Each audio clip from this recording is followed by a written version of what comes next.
بسم اللہ الرحمن الرحیم۔ اللہ تبارک و تعالیٰ کے پاکیزہ نام سے آغاز کرتے ہیں جو بہت مہربان نہایت رحم والا ہے۔ درس بخاری کا سلسلہ جاری و ساری ہے اور حدیث نمبر چل رہی تھی 806۔ طویل حدیث تھی، پچھلے پروگرام میں تقریباً ٹائم اس پوری حدیث کے بیان نے لیا اور اب اس کے اوپر ہم تھوڑا سا انشاءاللہ تبصرہ کریں گے۔ کچھ اس کے اندر جو علمی نکات ہیں، سمجھنے والی باتیں ہیں، کچھ سوچ اور فکر کی تبدیلی کے سلسلے میں گفتگو ہے، وہ سب کی جائے گی۔ چنانچہ حضرت ابو ہریرہ رضی اللہ تعالیٰ عنہ بیان کرتے ہیں، حدیث نمبر 806 ہے۔ آپ بیان کرتے ہیں کہ لوگوں نے یعنی صحابہ کرام علیہم رضوان نے عرض کی، یا رسول اللہ صلی اللہ علیہ وسلم، کیا قیامت کے دن ہم اپنے رب کو دیکھیں گے؟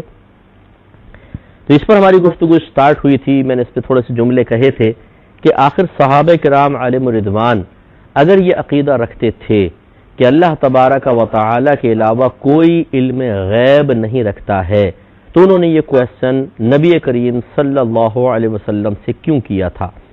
کیونکہ مستقبل کے جتنے احوال ہیں وہ غیب سے تعلق رکھتے ہیں، یعنی مستقبل اور خصوصاً قیامت کے احوال۔ کیونکہ غیب کی تعریف یہ ہے کہ غیب اس پوشیدہ چیز کا نام ہے کہ جسے حواس خمسہ اور عقل سے جانا نہ جا سکے۔ حواس یہ حاسہ کی جمع ہے۔ حاسہ اس صلاحیت کو کہتے ہیں کہ جس سے آپ کسی اور چیز کا علم حاصل کر سکتے ہیں، اور یہ 5 ہوتے ہیں تو حاسہ کی جمع حواس کہلاتے ہیں، اور عربک میں 5 کو خمسہ کہتے ہیں تو اس لیے ان کو کہہ دیتے ہیں حواس خمسہ۔ مثلا آپ دیکھتے ہیں، ہم دیکھ کر اشیاء کا علم حاصل کرتے ہیں، یا سن کر، یا سونگ کر، یا چکھ کر، یا چھو کر۔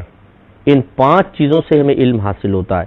مثال کے طور پہ دروازہ بجا، اب ہمیں نہیں پتا پیچھے کون ہے، اس کا مجھے علم نہیں ہے، میں دروازہ کھولتا ہوں تو نگاہ دوست پہ پڑ جاتی ہے تو دیکھیں علم دیکھ کر حاصل ہوا۔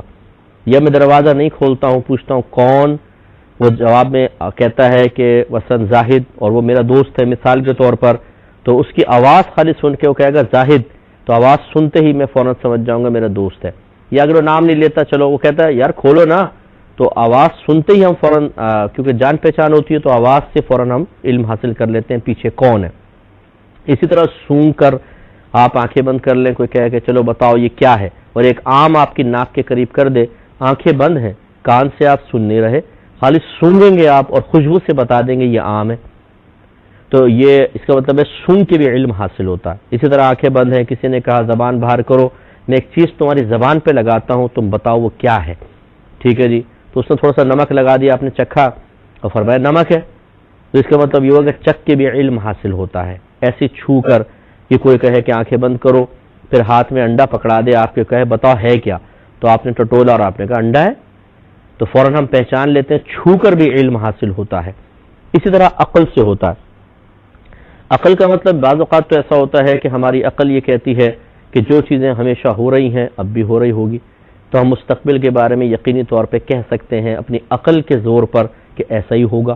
مثال کے طور پہ ایک فقیر ہے، روزانہ میری گلی کے کونے پر صبح 8 بجے آ کر بیٹھ جاتا ہے، تو میں اس اگلے دن سے پہلے رات میں اپنے ایک دوست سے کہتا ہوں میں تمہیں ایک غیبی خبر بتاؤں، مذاق میں اس نے کہا بتاؤ، میں نے کہا صبح 8 بجے دیکھنا یہاں ایک فقیر بیٹھا ہوگا، تو اگلے دن 8 بجے واقعی فقیر بیٹھا ہوا ہے، تو کیا یہ غیبی خبر ہے؟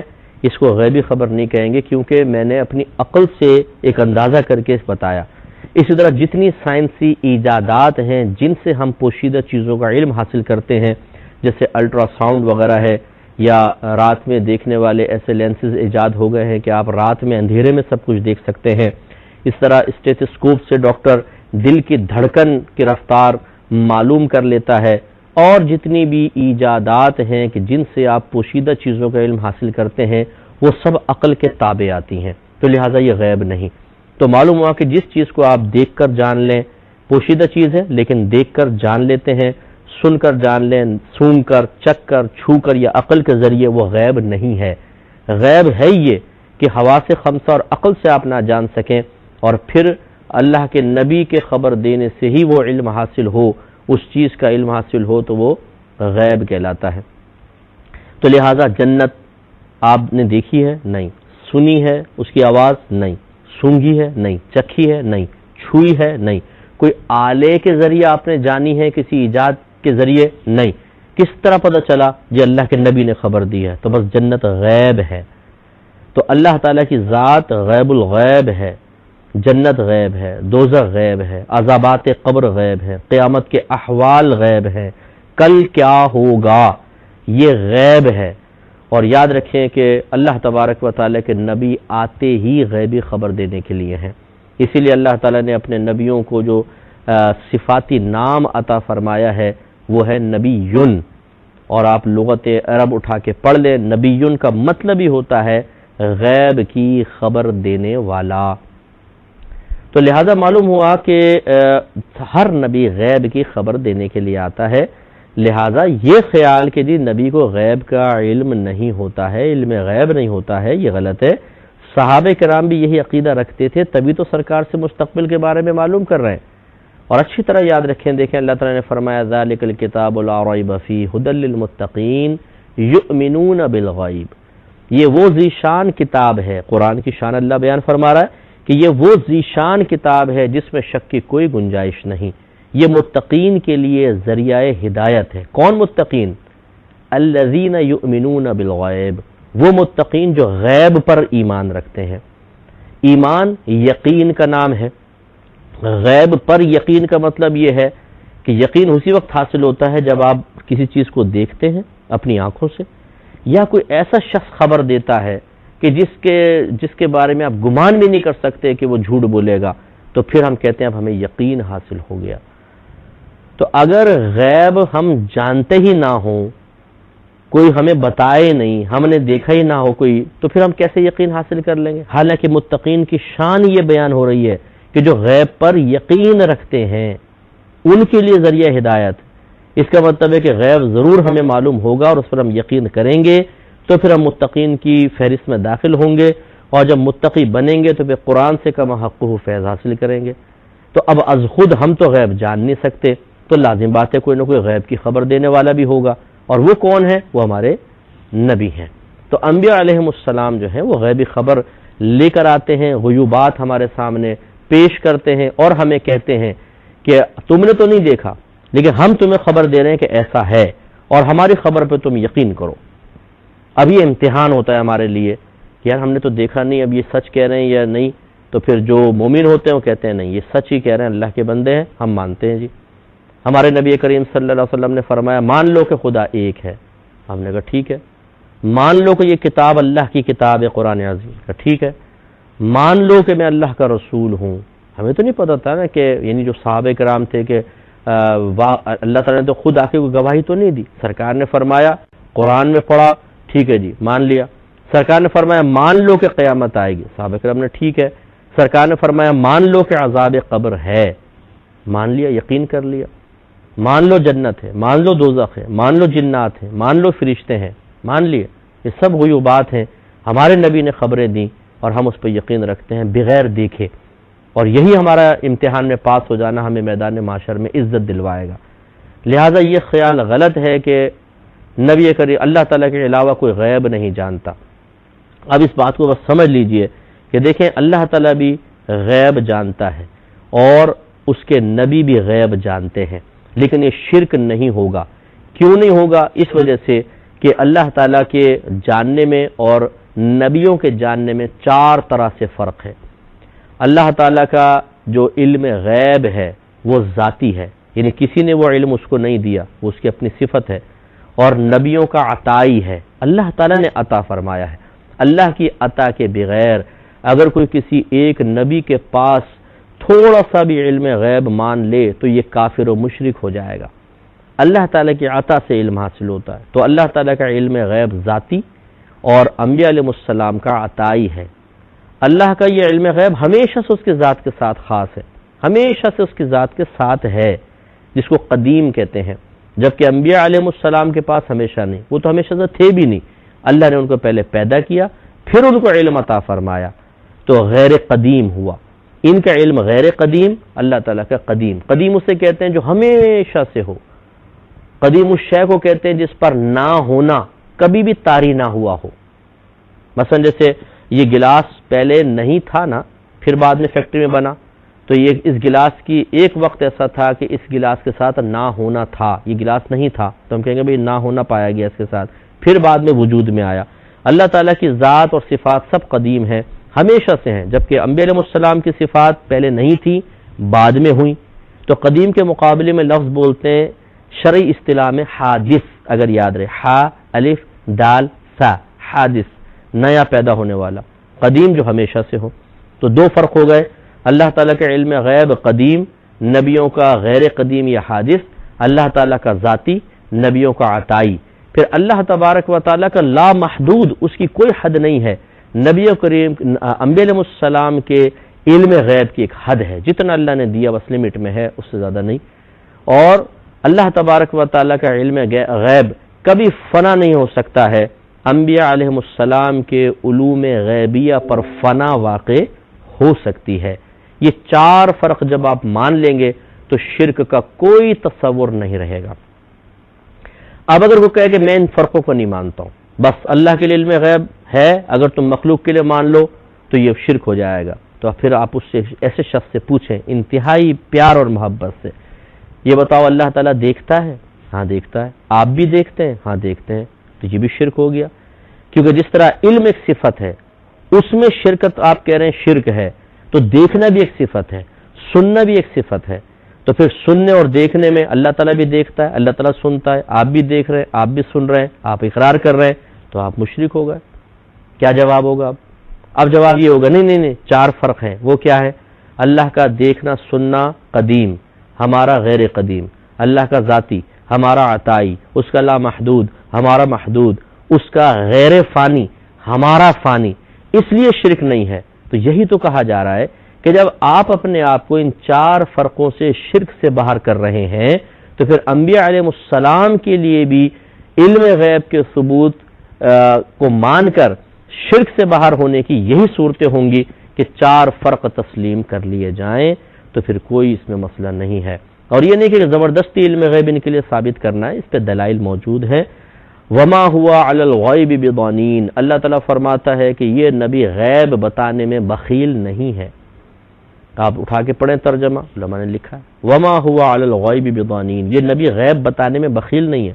بخیل اسے کہتے ہیں کہ جس کے پاس اللہ کی نعمت ہو اور جہاں خرچ کرنے کا حکم ہو اس مقام پہ خرچ نہ کرے، وہ بخیل ہے۔ اگر معاذ اللہ ثم معاذ اللہ آیت کا ترجمہ یہ ہوتا نا کہ یہ نبی غیب بتانے میں بخیل ہے، تب بھی علم غیب کو ثبوت ہوتا، کیونکہ بخیل ہوتا ہی وہ ہے کہ نعمت ہے خرچ نہیں کر رہا۔ اور یہاں تو اللہ تعالیٰ یہ فرما رہا ہے یہ نبی علم غیب بتانے میں بخیل نہیں ہے، یعنی اللہ نے ان کو یہ علم غیب کی نعمت سے نوازا ہے، بلکہ یہ اپنے پاس رکھ ہے ان کے، اور اس کے ساتھ ساتھ دوسروں کو بھی عطا فرماتے ہیں۔ صحابہ کرام کو علوم غیبیہ سرکار نے دیے ہیں، خبریں دی ہیں، ان کو علم حاصل ہوا۔ اب بعض حضرات کہتے ہیں کہ جب غیب ظاہر ہو گیا، وہ یعنی بتا دیا نبی کو، تو غیب کہاں رہا؟ غیب تو پوشیدہ شے کو کہتے ہیں۔ تو اس سے آپ سوال کریں کہ بتاؤ اللہ تعالیٰ کو علم غیب ہے یا نہیں؟ وہ کہے گا ہاں۔ تو بتاؤ اللہ تعالیٰ پہ کوئی شے پوشیدہ ہے؟ وہ کہے گا نہیں۔ تو یہ تو آپ ہی نے بھی ضابطہ بیان کیا کہ جب کوئی چیز ظاہر ہو جاتی تو غیب نہیں رہتی، تو بتائیے اللہ تعالیٰ کے لیے غیب کا ثبوت کیسے کر رہے ہو کہ اس کو علم غیب ہے؟ جواب یہی ہوگا کہ اللہ تعالیٰ پہ تو ہر چیز منکشف ہے۔ اگر ہم جب یہ کہتے ہیں کہ اللہ کے پاس علم غیب ہے تو اس کا مطلب یہ ہوتا ہے کہ مخلوق کے اعتبار سے جو چیز غیب ہے، غائب ہے، اس کا علم اللہ تعالیٰ کے پاس ہے۔ تو اس کا مطلب یہ ہوا اگر نبیوں کو علم غیب دے بھی دیا جاتا ہے اور ان پہ چیزیں منکشف ہو بھی جاتی ہیں، وہ تب بھی غیب رہیں گی۔ کس اعتبار سے؟ مخلوق کے اعتبار سے۔ اور اگر آپ کہیں کہ نبیوں پر چیزوں کے انکشاف کے بعد وہ غیب رہی نہیں، تو یوں نہ کہو کہ نبیوں کے علم غیب ہے، تو پھر اللہ تعالیٰ کی طرف نسبت کیسے کریں گے؟ تو اس لیے ان باتوں میں کوئی مطلب جھگڑے کی صورتیں نہیں ہیں، بالکل آسان سی بات ہے۔ بلکہ میں اگر یوں کہوں تو بیجا نہ ہوگا کہ نبیوں کے پاس علم غیب کا ہونا، ماننا، اس کا اعتقاد رکھنا ہم پر فرض ہے۔ جو اس کا انکار کرے کہ کسی بھی نبی کو کوئی علم غیب ہوتا ہی نہیں ہے، نہ اللہ کی عطا سے نہ ذاتی، یاد رکھیں وہ دائرہ اسلام سے خارج ہو جائے گا، کیونکہ اس کی وجہ سے قرآن پاک کی بے شمار آیات کا انکار لازم آئے گا۔ تو لہٰذا خلاصہ کلام یہ ہے کہ صحابہ کرام اسی عقیدے کے ساتھ سرکار سے سوال کر رہے ہیں کہ علم غیب حقیقتاً صرف اللہ تبارک و تعالیٰ کے پاس ہے، لیکن اللہ تبارک و تعالیٰ اپنے رسولوں میں سے جسے چاہتا ہے جتنا علم غیب دینا چاہتا ہے انہیں عطا فرماتا ہے، اور وہ اس علم غیب کو پبلک کے سامنے بیان کرتے ہیں تاکہ لوگ اس پر یقین کریں، اور یہ ایک امتحان ہوتا ہے، اور بعض اس کا انکار کرتے ہیں، تو جو یقین کریں وہ مومن کہلائیں، اور جو انکار کریں وہ امتحان میں فیل ہونے کی وجہ سے کافر کہلائیں، وہ آخر میں برباد ہو۔ اور یاد رکھیں کہ جب ہم علم غیب اللہ کے لیے مانیں گے تو کچھ اور نظریہ ہوگا، نبیوں کے لیے مانیں گے تو کچھ فرق کے ساتھ مانیں گے، اور وہ 4 فرق آپ ذہن میں رکھیں۔ اللہ تعالیٰ کا علم غیب قدیم، نبیوں کا غیر قدیم، یعنی قدیم ہمیشہ سے، اور انبیاء علیہ السلام کے پاس ہمیشہ سے نہیں ہے، بعد میں اللہ نے دیا ہے۔ اللہ تعالیٰ کا ذاتی، نبیوں کا عطائی، اللہ کا لامحدود، ان کا محدود، اللہ تعالیٰ کا غیر فانی، اور انبیاء علیہ السلام کے علم پر فنا واقع ہو سکتی ہے۔ یہ 4 فرق اپنے ذہن میں رکھے، کوئی شرک نہیں ہے۔ اسی نظریے کے تحت صحابہ کرام علیہم رضوان نے نبی کریم صلی اللہ علیہ وسلم سے سوال کیا ہے، ورنہ نبی پہ فرض ہوتا، اور فرض ہے نبی پر کہ اگر کوئی خلاف شرع کام بھی سامنے کرے تو فوراً ان کی اصلاح کریں، کوئی غلط کویسچن کریں تو ان کو تنبیہ فرمائیں۔ اگر نبی کو علم غیب ہی نہ ہوتا اور صحابہ پوچھ رہے رسول اللہ کہ ہم اپنے رب کو دیکھیں گے، تو سرکار فوراً جواب دیتے کہ میرے پاس کون سا علم غیب ہے، میں کیا جانوں کہ کل کیا ہوگا، قیامت میں کیا ہوگا، مجھے تو نہیں معلوم، اور مجھ سے ایسے کویسچن کیوں کیا تم نے، یہ کویسچن کرنا ہے تمہارا غلط تھا، کیونکہ غیب تو اللہ کو معلوم ہے، مجھے کیا معلوم۔ لیکن نبی کریم صلی اللہ علیہ وسلم نے فوراً جواب دے کر صحابہ کرام کے اس عقیدے کو تائید بخشی کہ یہ بالکل صحیح عقیدہ ہے، کیونکہ اللہ اور رسول کریم صلی اللہ علیہ وسلم کی طرف سے دیا گیا ہے نا کہ یہ عقیدہ بالکل درست ہے کہ نبیوں کو علم غیب ہوتا ہے، لیکن اتنا ہی جتنا اللہ تعالیٰ ان کو عطا فرماتا ہے۔ ہاں ایک تھوڑی سی وضاحت کر دو پھر آگے چلیں گے کہ ایک لفظ ہوتا ہے عالم الغیب۔ عالم الغیب کا لفظی ترجمہ تو ہے غیب کا جاننے والا، لیکن یہ لفظ عالم الغیب صرف اللہ کی ذات کے لیے بولا جائے اور کسی کے لیے نہ بولا جائے۔ ہمارے نبی کریم صلی اللہ علیہ وسلم کو عالم الغیب نہیں کہیں گے۔ وجہ اس کی کیا ہے؟ وجہ اس کی یہ ہے کہ عالم الغیب اس ذات کو کہتے ہیں جس کے پاس علم غیب ذاتی ہو، یعنی کسی کا دیا ہوا نہ ہو، اسے کہتے ہیں عالم الغیب۔ یہ ایک اصطلاحی لفظ ہے، ایک مخصوص ٹرم ہے جو یوز کی جاتی ہے اس ذات کے لیے جس کے پاس علم غیب کسی کا دیا ہوا نہ ہو، اور وہ اللہ تعالیٰ کی ذات ہی ہو سکتی ہے۔ اس لیے عالم الغیب کا اطلاق صرف اللہ تعالیٰ کی ذات پر ہوگا۔ نبی کریم صلی اللہ علیہ وسلم کا آپ اردو میں کہہ تو سکتے ہیں کہ آپ اللہ کی عطا سے غیب جاننے والے ہیں، لیکن خاص عالم الغیب کا لفظ جو ہے، عربک جو یہ ورڈ ہے 2 مل کر بن رہے ہیں عالم الغیب، یہ نبی کے لیے استعمال نہ کریں، کیونکہ اس کا اصطلاحی معنی یہی ہے وہ ذات کہ جو کسی کی عطا کے بغیر علم غیب رکھتی ہو، علم غیب جانتی ہو، اور وہ اللہ کی ذات ہی ہو سکتی ہے۔ امید ہے کہ آپ کو اس پروگرام میں بہت کچھ سیکھنے کو ملا ہوگا۔ باقی انشاءاللہ وضاحتیں نیکسٹ پروگرام میں ہوتی رہیں گی۔ وآخر دعوانا ان الحمدللہ رب العالمین۔